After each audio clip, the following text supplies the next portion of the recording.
ओम नमः शिवाय धवलेश्वराय नमो नमः। दीपं यदि परं ब्रह्म दीपं यदि जनार्दनः दीपो हरति मे पापो पूजा दीप नमस्तुते। धवलेश्वर महाप्रभु संसार सुखी रखंतु। आज वैशाख मास प्रतिपदा तिथि शुभ रविवार रे समस्त श्रद्धालु भक्त मानक आशीर्वाद करंतु। मनस्कामना पूर्ण करंतु। कर्म क्षेत्र उन्नति करंतु। ग्रह रिष्ट खंडन करंतु। जगतर मंगल करंतु। विश्वर कल्याण करंतु। आपणकर नाम प्रकाश करंतु। सेवकर डाक श्रवण करंतु। समस्त गुआवसा भक्त मानकर मनस्कामना पूर्ण करंतु।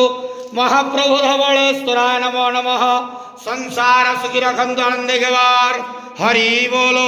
आज वैशाख मास प्रतिपदा तिथि शुभ रविवार रे समस्त श्रद्धालु भक्त मानक आशीर्वाद करंतु आनंद गवार हरि बोलो। बाबा धवलेश्वराय नमो नमः।